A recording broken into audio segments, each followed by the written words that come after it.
Housh Gordon, the minister of this congregation. I am so delighted to welcome you all here this morning. I am a white woman with red hair that's very long on one side and buzzed on the other. Today I am wearing a black blazer with a black mock turtleneck underneath and a polymer clay rainbow earring made by our music director, Violet Vonderhaar. And I am going to lead you in our new gathering song that we are using to pull ourselves in before our board member gives us our official welcome each Sunday. So I'm going to invite you to repeat back after me. This is a call and response song by Annie Zylstra. I have to pick a note that's not too high for everyone. Okay.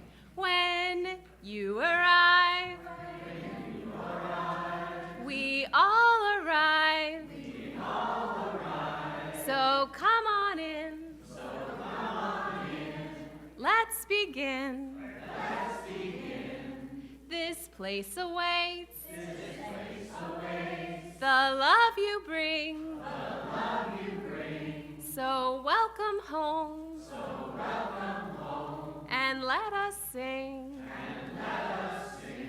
Thank you.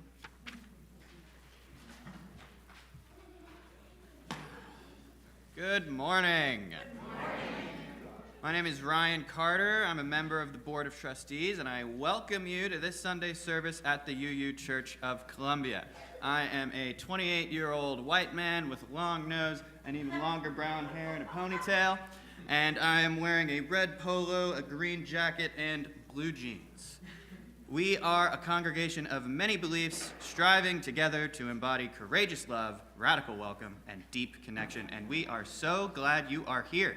Whether in the sanctuary or on our live stream, welcome. We'd like to particularly welcome any visitors among us this morning and invite you to find our Visitor Connect book in the greeting area, the Zoom chat, or the QR code in your order of service. We'd love to stay in touch with you.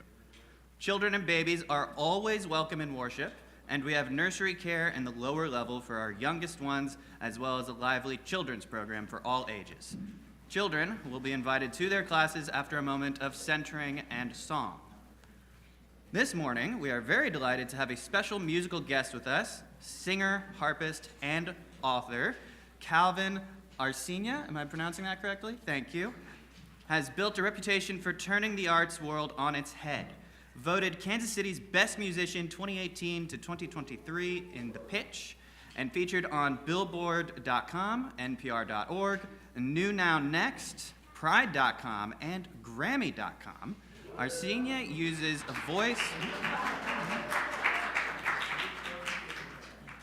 voice and harp, create rare harmonies and arrangements that look past the boundaries of his traditional gospel and classical upbringing. Welcome, Calvin.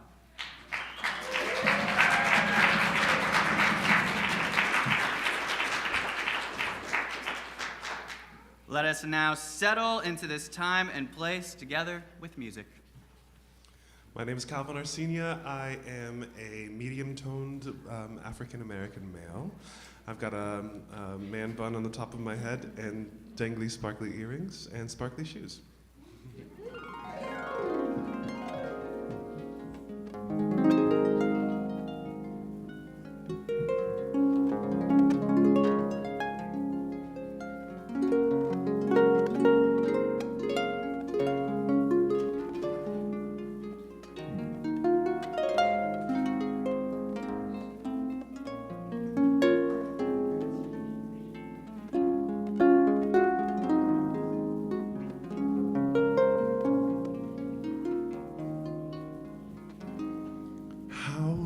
Special are we for just a moment to be part of life's eternal rhyme.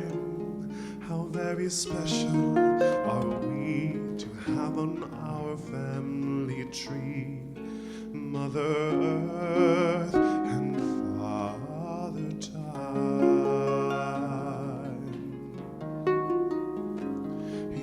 The seasons around, and so she changes her gown, but they always days look in their prime. They go on dancing their dance of everlasting romance. Mother Earth and Father Time. The summer larks return to sing.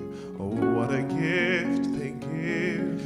Then autumn days grow cold and short. Oh, what a joy to live.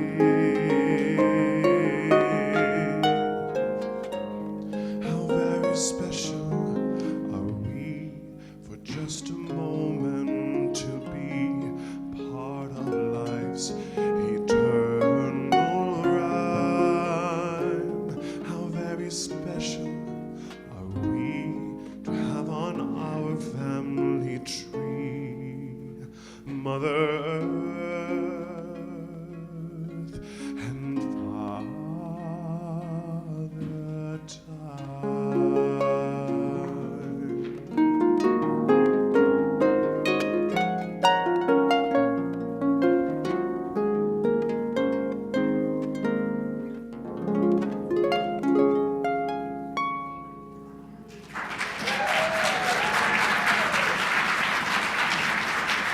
Thank you.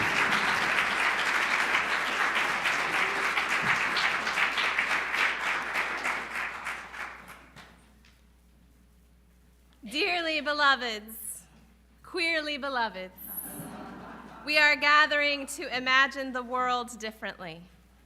We are gathering to enflesh the world otherwise, to say yes to new possibilities, to live tenderly, to think expansively, to do daily life with ferocious love, so that life can live and breath can breathe. Beloveds, do we not know all life is cultivated by insisting that we can't and won't be satisfied by the norms that suffocate, the habits that poison, the patterns of relating that deaden? Beloveds, do we not know the sacred is restless? The sacred is restless in us. We pause to pay attention and nourish strange practices, to let the sacred work her queer magic through us. Beloveds, do we not know queer magic means dreaming of more than fitting in? We can't simply settle for a place at the table if the table is built on binaries, exclusions, hierarchies, and control. Our collective future depends on being in this together. And so with holy urgency, we extend tables and we turn them over. We claim our place with stubborn dignity or refuse to take a seat. We reach for our lover's hand while stuck at the table, or leave the table altogether and head to the park for a picnic so that no one is left alone.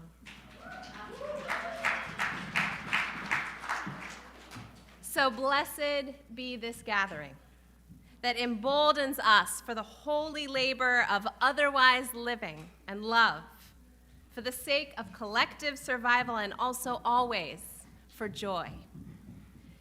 These are the words of the Reverend Anna Bladel and the Reverend M. Jade Kaiser of Enfleshed, Liturgy for Collective Liberation. Our opening hymn is number 188, Come, Come, Whoever You Are. We're going to be a cappella this morning, and so we're just going to sing this one together. I'm not going to make you do the round this morning, but we're going to sing it through twice. Oh my gosh, people are so disappointed. Okay, let's do it. Let's do it. Okay. All right. But let me tell you, I'm going to make you do a 4-part round. Okay, we're going to try it. We're going to see what happens. We're gonna go through once together and twice in the round. I'm gonna help you come in, and if you get lost, just start singing Come, Come, Whoever You Are again at some point, and we'll get there. I invite you to rise or remain seated as you're most comfortable.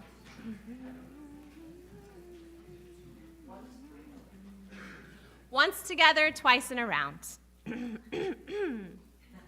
Come, come, whoever you worshiper, lover of leaving, ours is no caravan of despair. Come yet again, come. We're going to start west side. Come, come, whoever you are.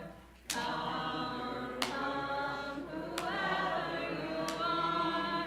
Come, come, whoever you are. Come, come, whoever you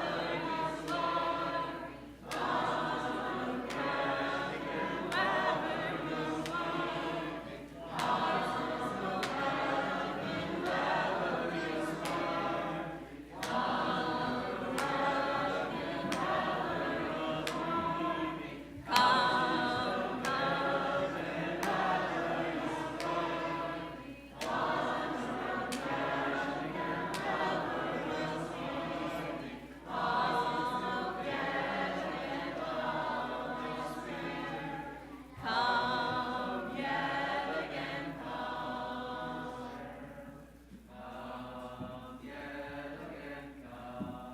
Look at y'all.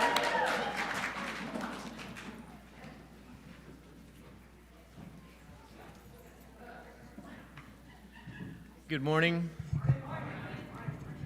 I'm Jeff Ordway. I'm your worship associate this morning. I am a 61-year-old, very pale-skinned white man with very short hair and a close-cropped beard that has more gray in it than I would like. I am wearing a dark gray t-shirt and then a black shirt, collared shirt with open over it.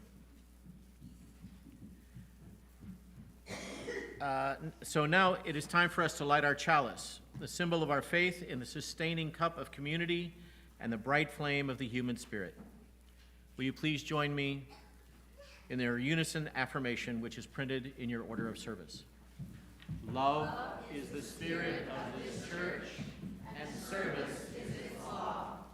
This is our great covenant, to dwell together in peace, to seek the truth in love, and to help one another.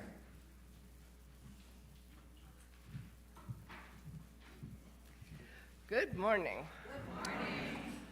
I'm Jamila Batchelder, the Director of Religious Education here. I am a 47-year-old white woman with lots of dark blonde hair and glasses, and I am wearing a aqua gray and black and turquoise patterned wrap dress. Could not even begin to describe the pattern. Before I begin our centering moment, we had apparently illness going wild through the congregation, so much so that I don't even want to ask you all to sub. I'm trying to figure out how to make an alternate plan for today.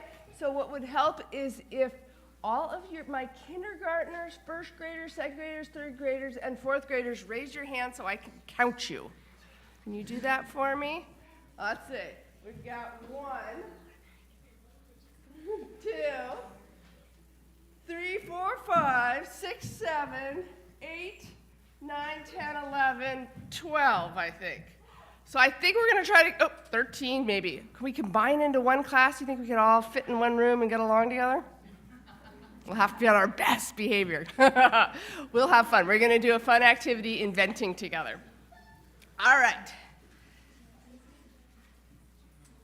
And actually, James, I'm going to take you up on being an extra helper. Thank you so much, James. You are amazing. All right. So all this year, we've been talking about creating relationships of care. And doing that, creating relationships of mutual care, weaving whole communities of care, forming complex networks of care. It's not easy. It can feel really overwhelming. Having to deal with all those relationships in all their complexity, having to depend on others and place your trust in them, having to have someone depend on you and be the person that can be depended on. This thing we've been talking about all this year is no simple thing, and it doesn't always feel good in every moment you're doing it. And I think we sometimes feel this impulse, which is very much encouraged in our society for all sorts of reasons, capitalism, to reduce those relationships of care to the absolute minimum possible number, the nuclear family, and hope that this tiny little unit can do it all.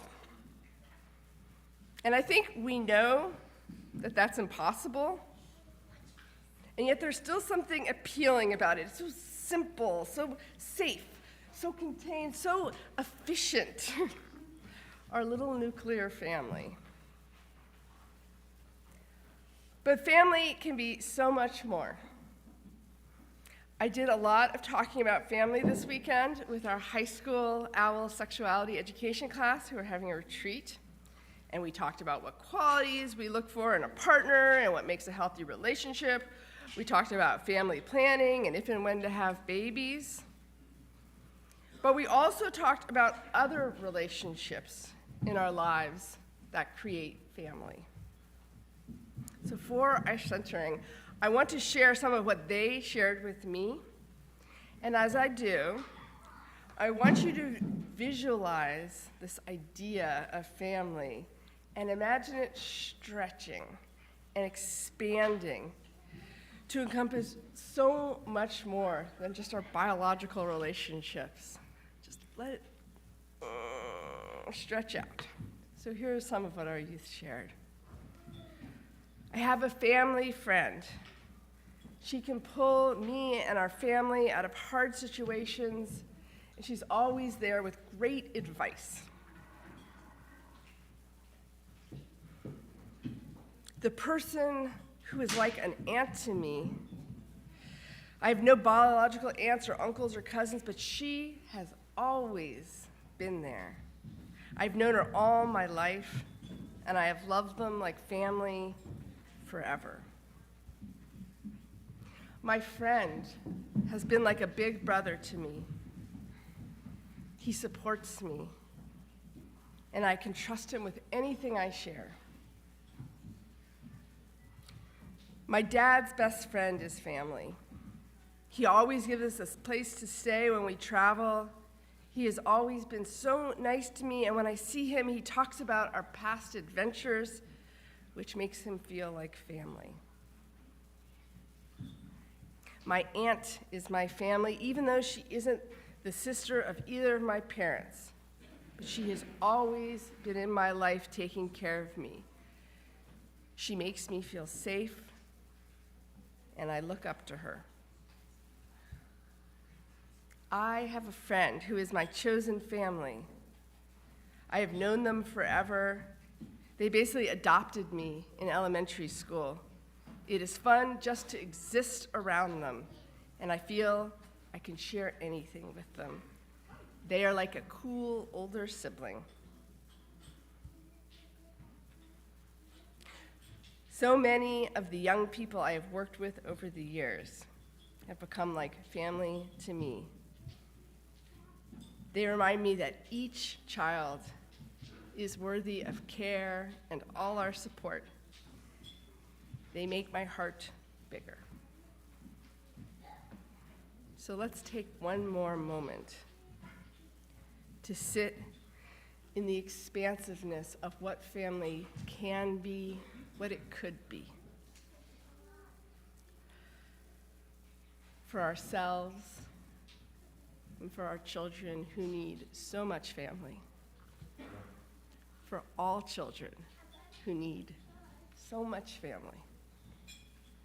Let us continue to expand. Let us continue to create, to make it all more complicated and all more beautiful.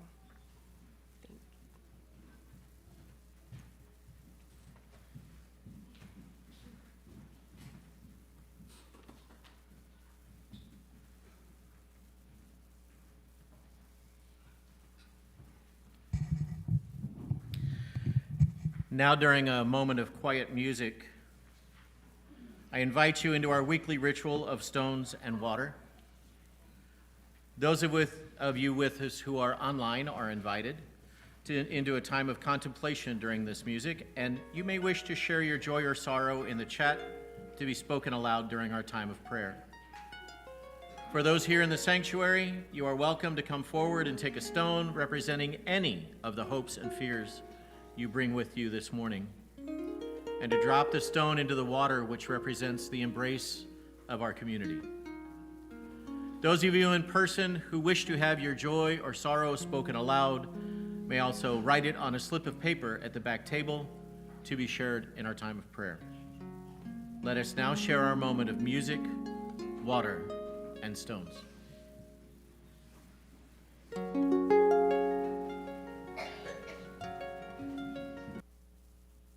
And as we conclude this time of prayer, we will join in singing a beloved musical prayer of our congregation, number 155 in your gray hymnal, Circle Round for Freedom. We're going to sing it through twice together because it's short and beautiful. And I'm going to invite you to remain seated in a contemplative spirit for this one.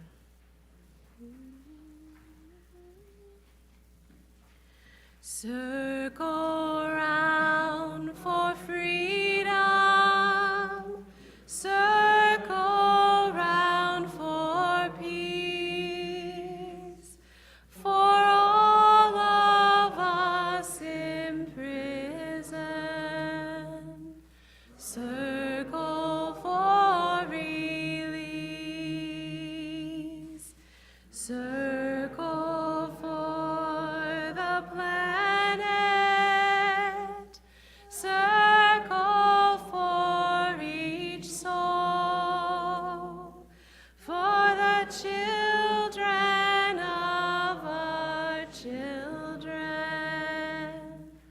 Keep the circle whole. Once more. Circle round for freedom,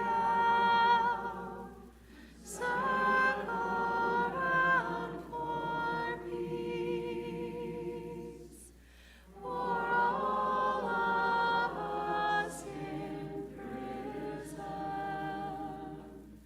Circle for release, circle for the planet, circle for each soul, for the children of our children. Keep the circle whole. Y'all sound particularly beautiful today. Thank you and amen.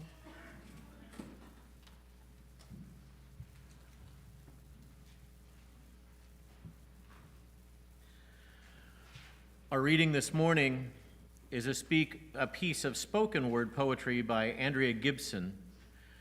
We'll share it using a video produced by Andrea with their performance overlaid by videos sent in by their fans at their request, showing joyful moments of queer friendship. The piece is entitled, Angels of the Get-Through.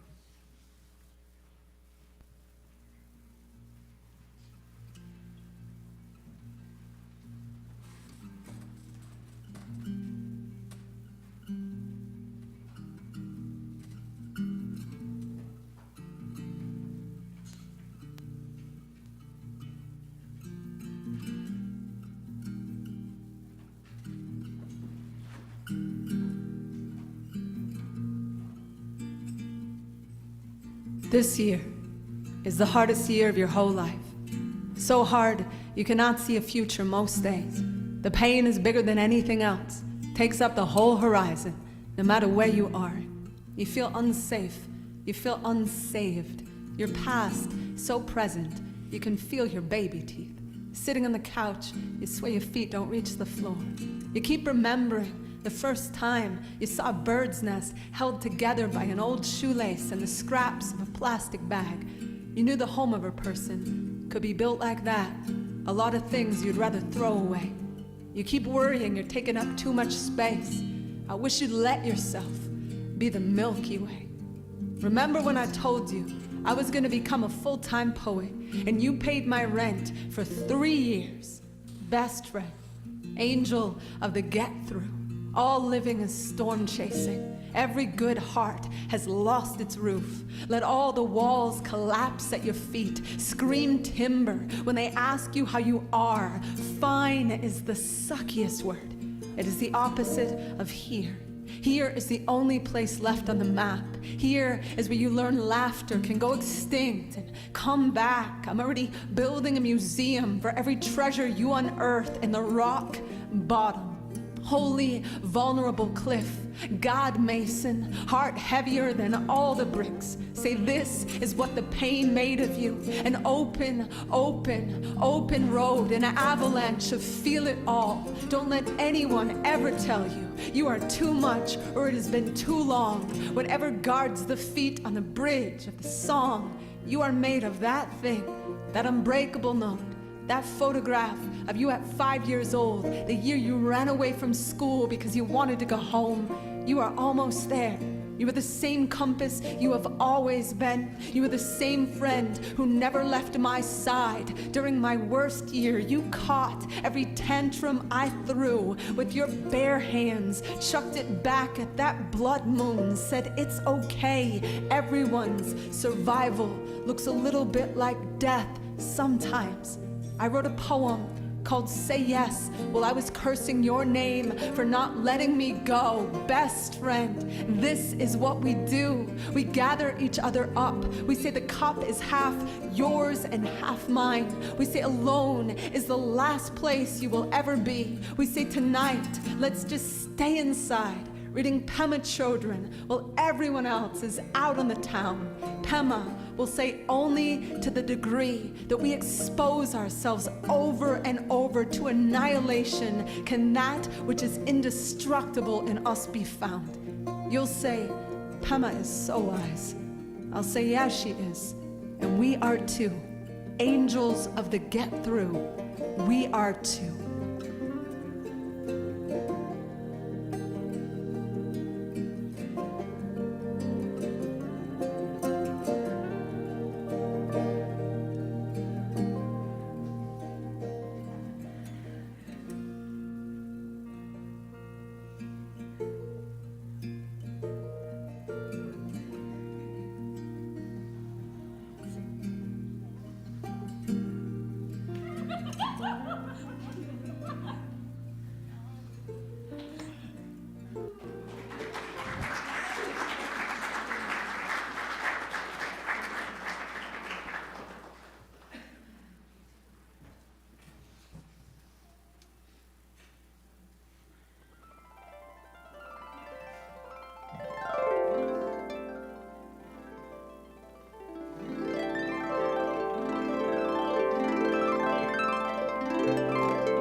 Rows and flows of angel hair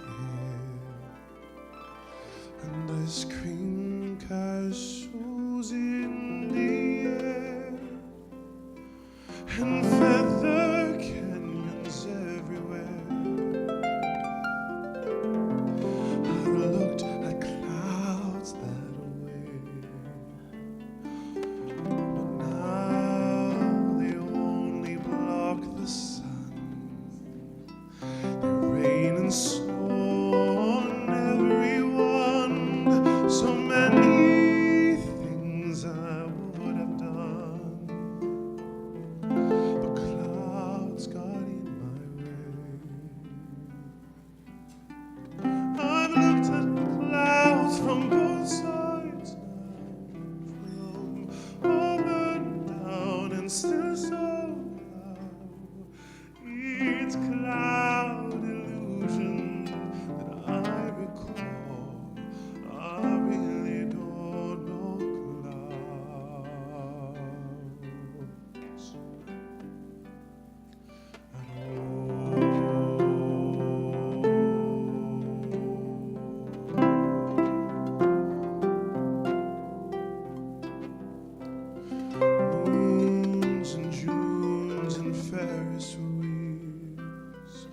the dizzy dancing way you feel as every fairy tale comes real.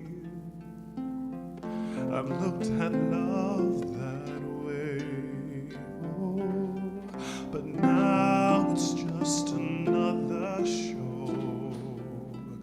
You leave them laughing when you go, and if you care, don't let them know. Don't give yourself away. Oh, I've looked at love from both sides now, from give and take, and still somehow it's love's illusion that I recall. I really don't know love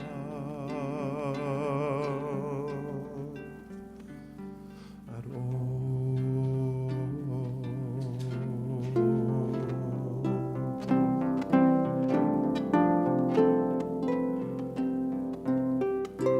Tears and fears and feeling proud to say I love you right out loud. Dreams and schemes and circus crowds.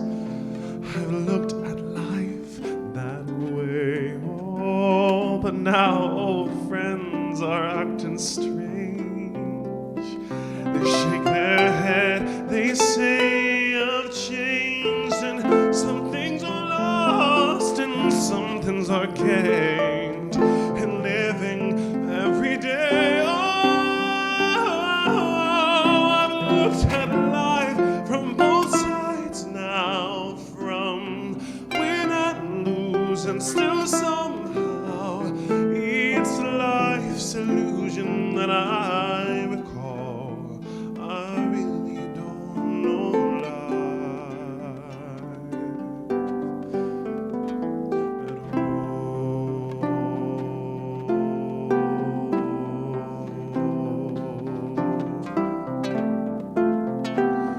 It's life's illusion that I recall. I really don't. I really don't. I really don't. I really don't. I really don't know life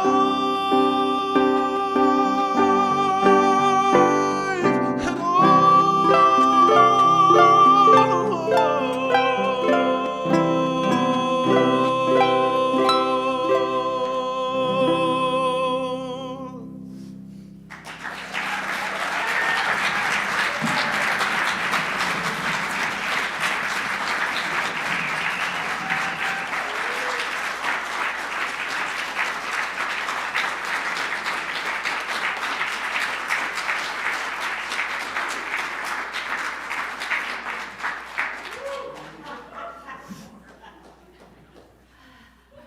In my visual description, I did not describe that I wore an amazing bold eyeshadow this morning that I'm now concerned is all over my face. Also, how will we ever do church again without harp?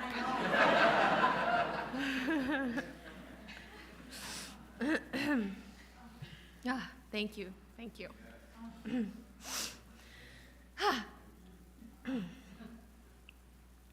Care is the way we enflesh love. Only way love gets a body on this earth is how we care for each other.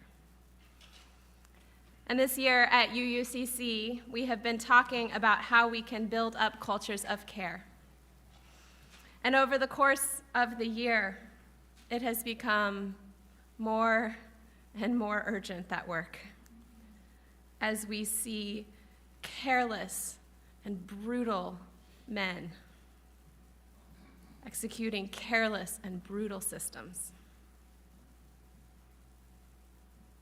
So here we are focusing on how we care for each other well, how we give love flesh in the world. And this spring, we've been working to widen our thinking about giving and receiving care, bringing love to live among us in the body more extravagantly and wildly. One way we've been doing that is with a series of what I'm calling care conversations with folks from communities with wisdom to share.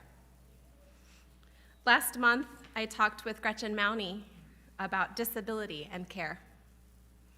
And this month, I am entirely delighted to be joined for a conversation by our all-LGBTQ high school sexuality education teaching team for a conversation about what it might mean to queer care. To me, to me, one of the most beautiful things about queerness is its invitation and sometimes its seduction outside the brutal constrictions and life-denying limits of empire. I know I have experienced many of the ways that heteronormative structures shut down and close off who and how and where we can give and receive care and love and be loved. And I know I have also tasted a beautiful queer insistence on something wider and something better. This conversation will be personal and intimate, rooted in our panelists' stories, and we thank them deeply for their open-heartedness. But make no mistake that our stories are also deeply political and collectively transformative. Our stories open a way for how we may live our collective life together. So I hope that you all experience a deep invitation this morning towards something stranger and more beautiful, something broader and deeper, and definitely something more queer in our community and how we are together. I'd like to now introduce you to my conversation partners and invite them to come join me. They are Ben Zweig and Julia Bonham-Hardy, and we send our healing wishes to Luke Daly, who is the final third of the OWL Sexuality Education teaching team and who intended to be with us today but is instead at home with a very nasty virus this morning. Luke, we hope you feel better soon. But Julia and Ben, will you come join me in these seats and will you welcome our panel?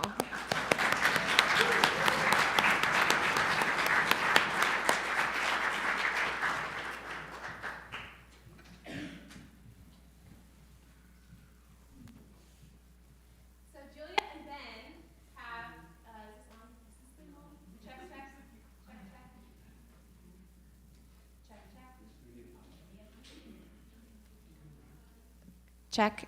Oh, yes, this thing is on. Julia and Ben have spent basically the entire weekend with our teenagers talking about sexuality, so they're awake and alive and upright. This is amazing. Testing. Let's check both their mics real quick, get them turned on. Oh, there I am. Hello. Okay. And then I'm going to invite you each to introduce yourselves to us to start, and then I'll ask you a couple questions to get the conversation started. My name is Ben Zweig. I am a 41-year-old male. I have medium light brown hair. I'm wearing a hiroi, a Japanese jacket, coat, and baggy pants. Awesome. And I'm Julia Bonham-Hardy, and I am a 43-year-old femme who has white skin and gray hair that's shaved on the sides. And I have a blue jacket on, and a multicolored dress, and some red shoes. And the shoes are very, very shiny. I'd like to have that be known. We're just going to all sparkle up here in every way. So I was hoping to just invite you, first off, to tell me about your journey in queer community and what you've learned from that journey about receiving and giving care. You can decide who wants to start talking first, and we're going to get it into a conversation. I'll go first. Okay, so I actually grew up in this church. I was dedicated here at probably 1 year old. This church was always a safe space for me, but outside places weren't so much. Growing up queer in the 90s in public schools here, Middle school was probably the worst. I think that's probably the case for most people. I was lucky enough to, after graduating from college in St. Louis in film, I was lucky enough to move to California. I moved to San Francisco, where I spent 15 years living there between San Francisco and Oakland, and I really found myself. For the first time, I really felt safe in spaces, and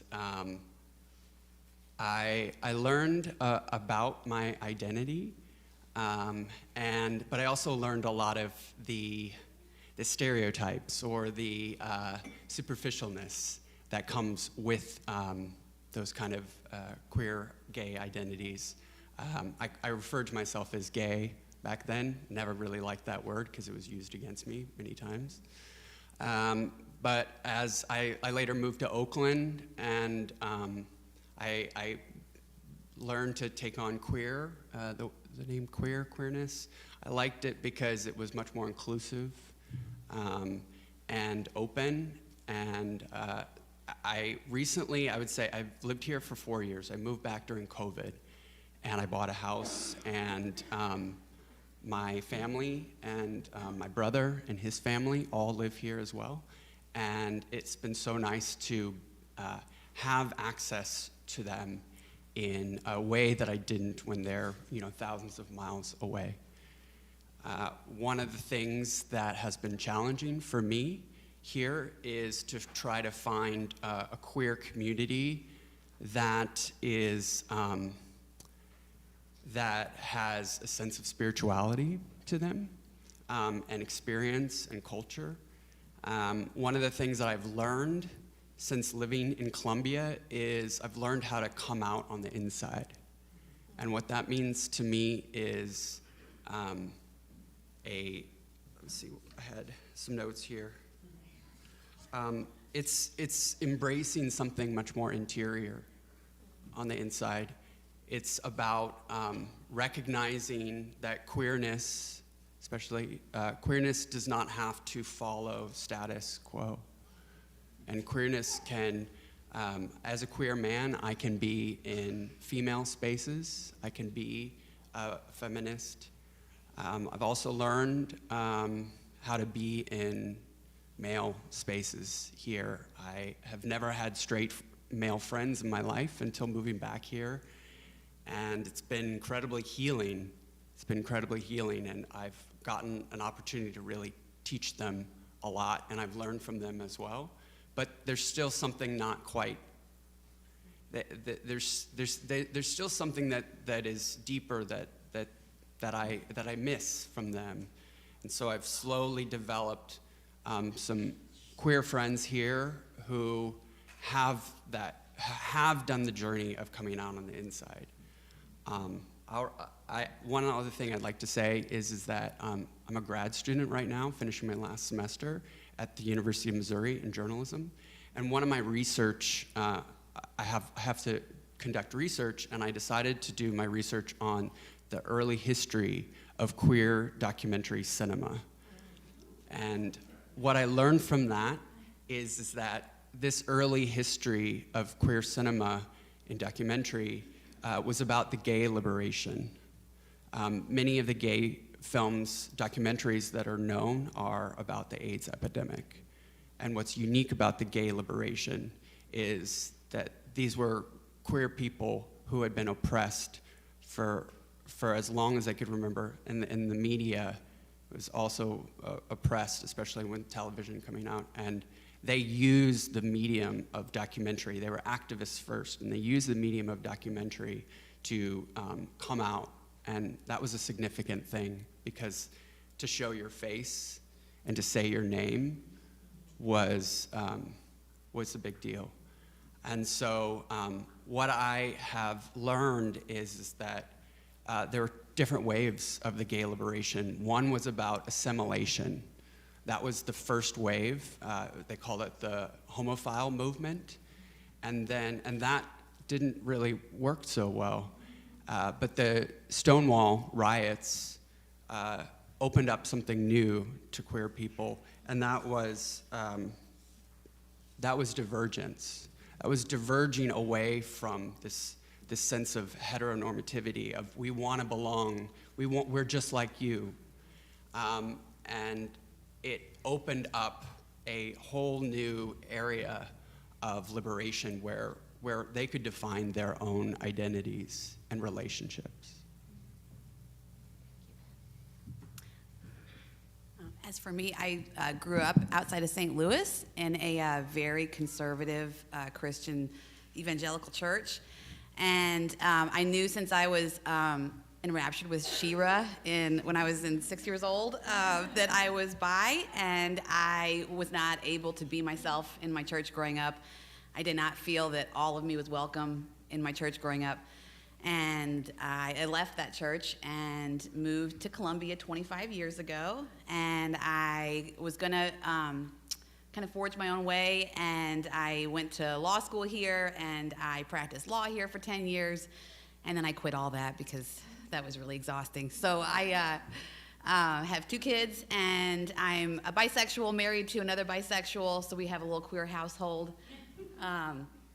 I was always looking for another community, and so I tried to find it in like activist groups. And 25 years ago with LGBTQ activism, I was not seen as gay enough or straight enough or anything, so it was really hard to fit into those circles. And so I was really glad to find this community here at UU Church.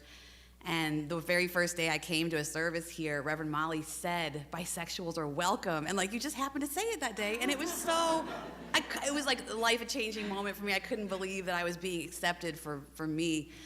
And over the years too, I've come out as non-binary, and forging my identity here in the church has been awesome. And I've now had the opportunity to teach our high school sex education through the AL program, and I also volunteer with a youth group, so I do that almost every Sunday, and I'm really involved and I love it. Oh, I also do chalice circles. If you're interested in connecting with people on a person-to-person level here, chalice circles are a great way to do that, because we all hang out and talk every month.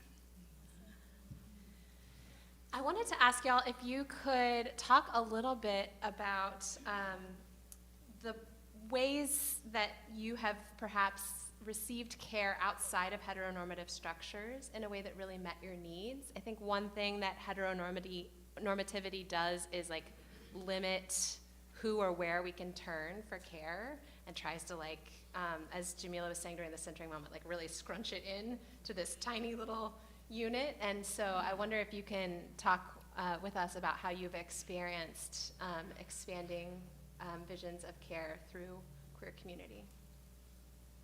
Well, for me, the big change happened. So my first child was born in 2015, and I tried to make myself open to receiving help and care, and it was really hard for me, because I've always been someone who was always needed to take care of herself, and so it was hard, and I struggled with it. And then I got pregnant in 2019 and had my baby at home during the height of the pandemic in 2020. And my family was an hour and a half away. They all have health issues, so there was no chance of us all getting together for extended periods of time.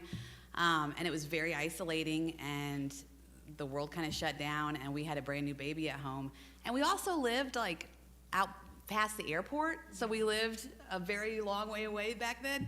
And the care team at church rallied together and brought us meals, and that, to me, just receiving those meals from people, I didn't know you all very well back then in 2020, and to receive meals and to have people running them out all the way to our house every single day was huge. That got us through a really difficult time, and it showed me that there was a wider community out there that really did want to step up and do things to help us survive, and we survived. You survived. Yeah. So that was hard. I think if in normal times I would have not taken the help, and I would have been, oh, we'll be fine, we'll do this.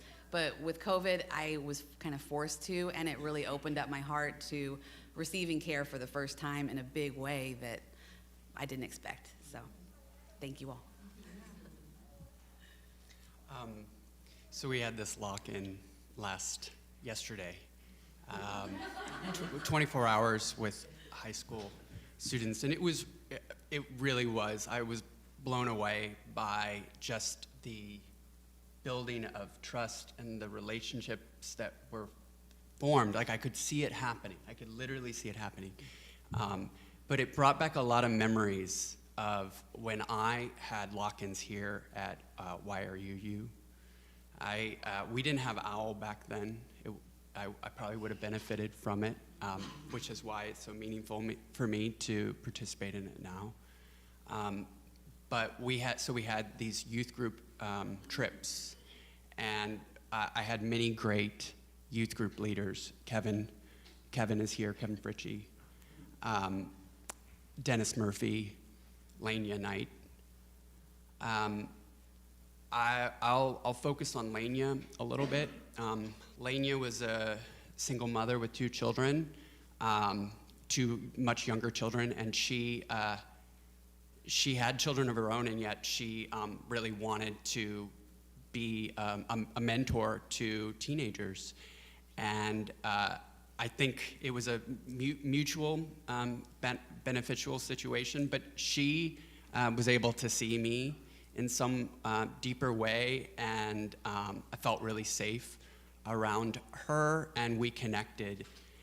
And the beauty of these connections that we make here is that she moved to the UK for the past 10, 15 years, and she's recently been coming back to care for her son who lives here.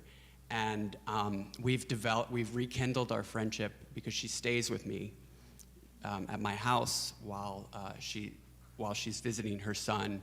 And it's been a beautiful experience to know somebody who knew me, when I was 15, but now is getting to know me as an adult, and an adult that she can rely on.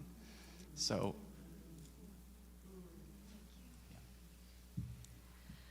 Well, I wish we could keep talking for many more hours. Unfortunately, we're reaching the end of the time we have for this conversation, but I know that we will all continue to converse and talk with each other and build out together our understandings of what it means to build these beautiful, growing networks of care that are expansive.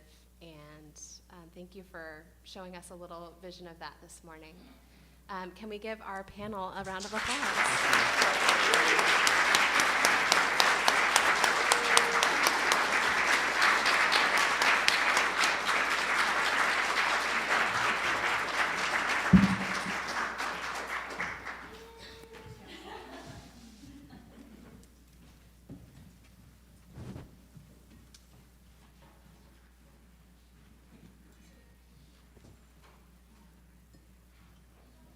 This song is about a fruit.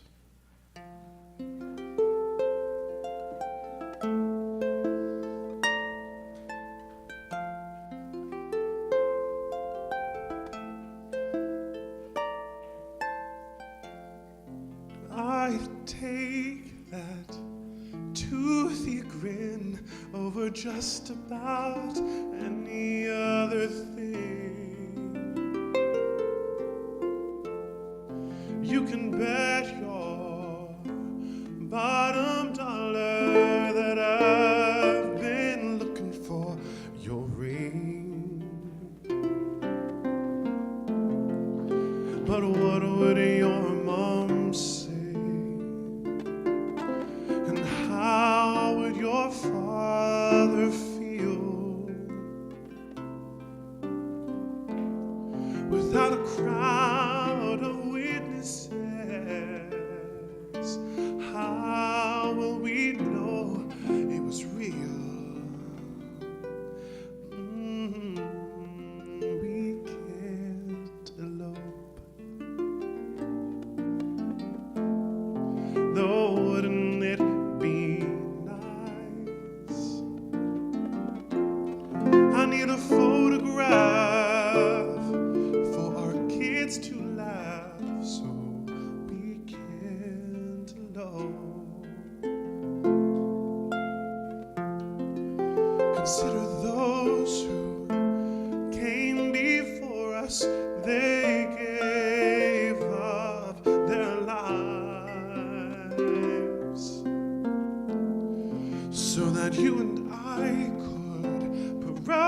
proudly hold each other tight. You know I love frosting, and I know you love cake. So let's invite everyone to come and celebrate. We can't alone, though technically we could, but I've got nothing to prove. My choice is always you. We can't alone.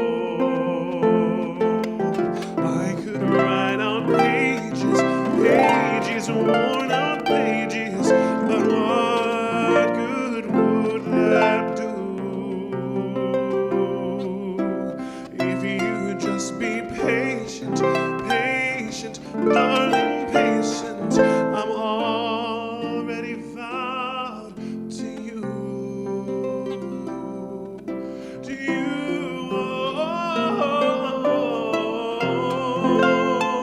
We can't elope. As simple as that be. Where's the fun in it when we could flaunt a bit? We can't elope. We can't elope.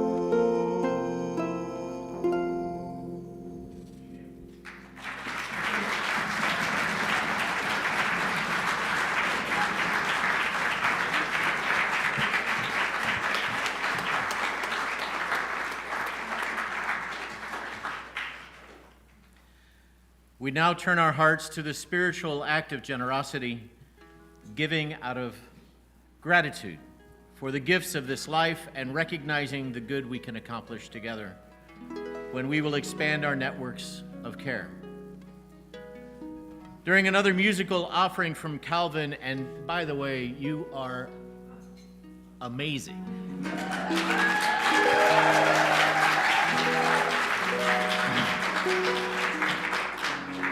You can give with a cash or check in the offering plate in the sanctuary, or you can give using the details in your order of service to give online or by text.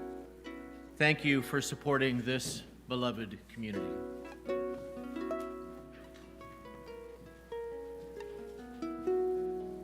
You can hold my hand when you need to let go.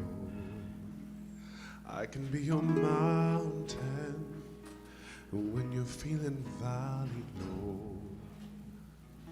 I can be your street light showing you the way home.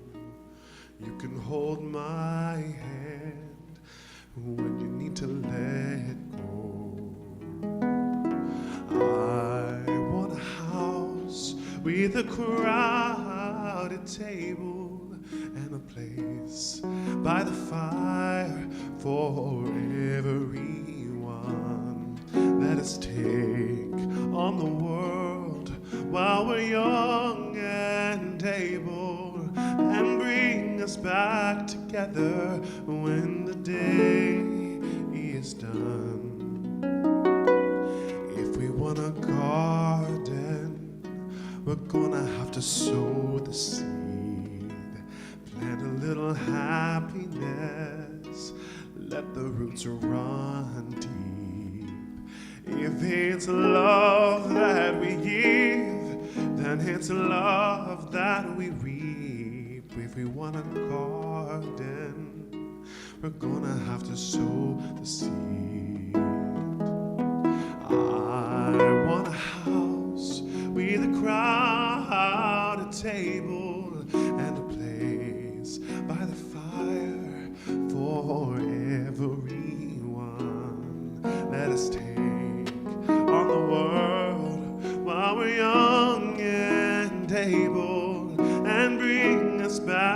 together when the day is done.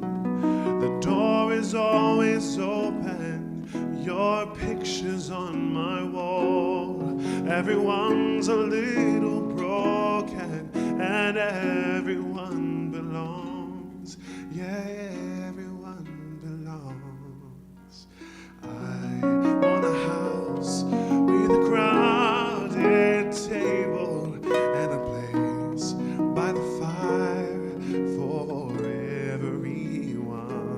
Let us take on the world while we're young and able, and bring us back together when the day is done. And bring us back together when the day is done.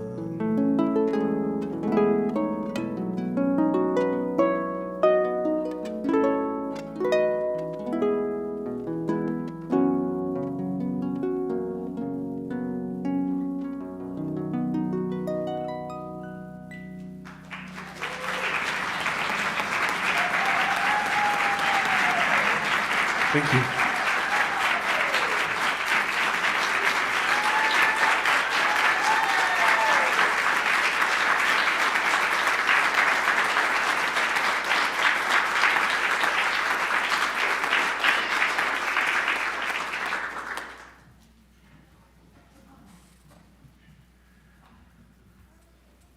Take courage, friends. The way is often hard, the stakes are very high, and the path is never clear. Take courage. Deep down, there is another truth. You are not alone. You are part of a beautiful, broadening, and expanding community. Let us take that out into the world. May you go in blessing and be a blessing to a world that needs our care. And let us sing our benediction. You may rise or remain seated as you're most comfortable. Join hands or put a hand or two over your heart if touch is not for you today. And join me in singing one last time.